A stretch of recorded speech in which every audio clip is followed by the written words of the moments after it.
Hey everybody, welcome back. My name is Scott Newhouse. Thanks for being here. Shout out to you and the dozens and dozens of other people watching and listening.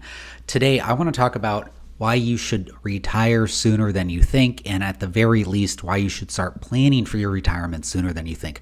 Let me share a quick personal story from some family friends of mine. There's a gentleman, a really nice guy, not going to say his name, but actually a great guy, friends with my dad and even my grandfather. He was working his whole life. I wouldn't say he was a grinder, but he was really consistent to his work, and he did work that he really enjoyed, and so that's really good. He decided to retire at age 70, which is a little bit later, but and he did not need to financially. He was doing really, really well, but he really loved his work, so he retires at age 70. Social Security starts, and he can take plenty of money out of his investment accounts. But 2 months after he retires, he gets diagnosed with cancer. And 6 months later, he was gone. And so he had a long list of different things that he wanted to do, especially travel, places he wanted to go, international travel, things that he wanted to see across the country. He wanted to be one of those people that you see, on an RV traveling, on a road trip across the U.S.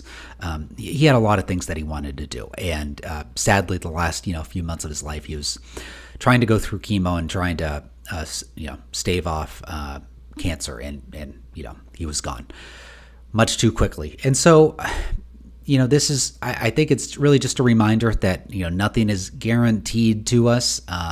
We can't take anything for granted. And even if you do, and he was in really good health. He was thin.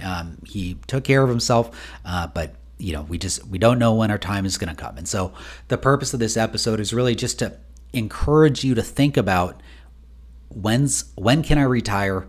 Is that achievable sooner than I think, knowing that nothing is for granted, and especially keeping in mind that your 50s and your 60s, those are the best years for your retirement.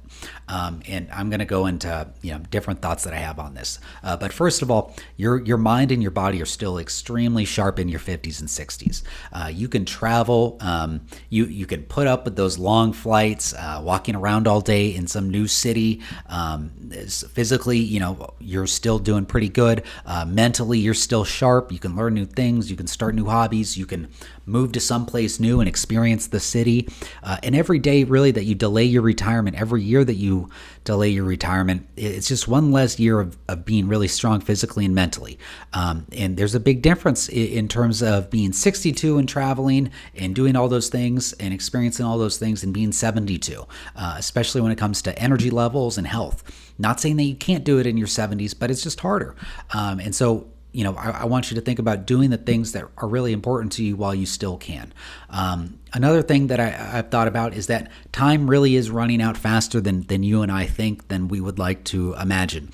Social Security has an actuarial table, and they run these numbers, and they say that if you make it to age 60, if you're a man, you have on average 21 years remaining. So if you're 60, you got 21 years remaining. If you're a woman, you've got around 24 years remaining. And so the older I get, the faster those years go by, and just 2005. I mean, I can remember that just like it was yesterday. I still have vivid memories about it, and I'm sure you do as well. And so those retirement years, they're going to fly by faster than you think. And this, I just brought this up in the previous point, but not all of those 21 to 24 years are going to be high quality years. And the odds of you having those high quality years mentally and physically, they're much higher in your 60s than they are in your 70s. They're much higher in your 70s than they are in your 80s. And you get the point. So take advantage of those years while we still have them.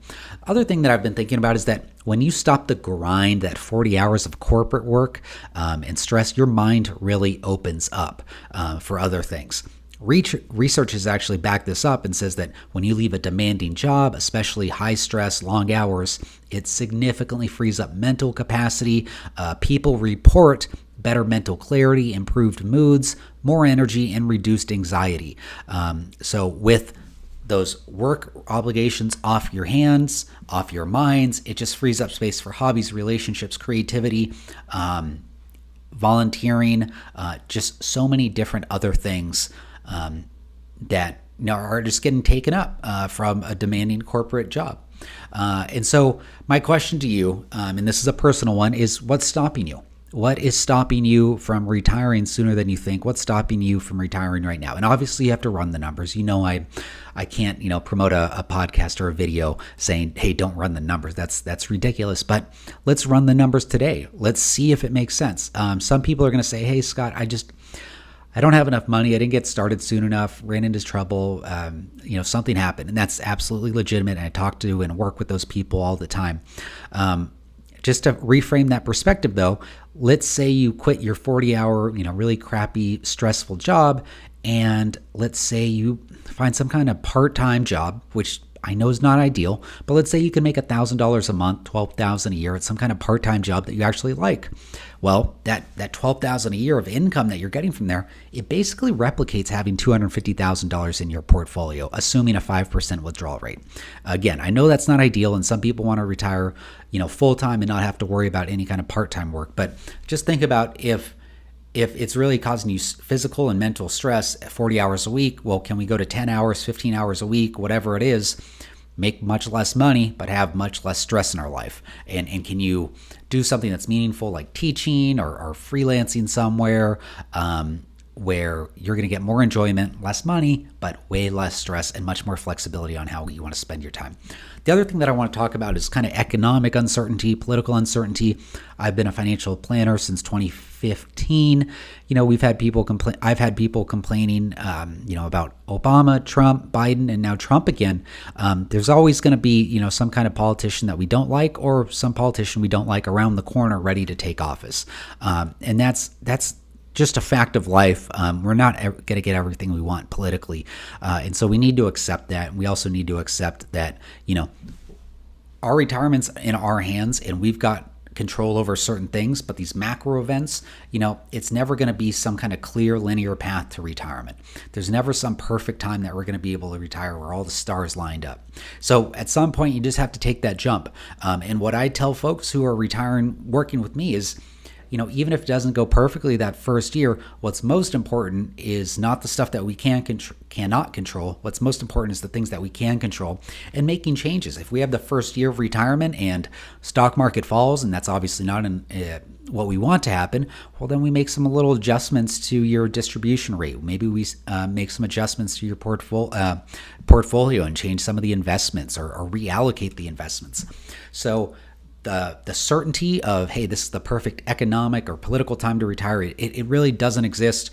And so every year that you wait spending for the right time, there's just never going to be that right time where everything lines up. So I really don't want you to wait for that perfect right time. So bottom line, I really want you to run the numbers if you're close to retirement.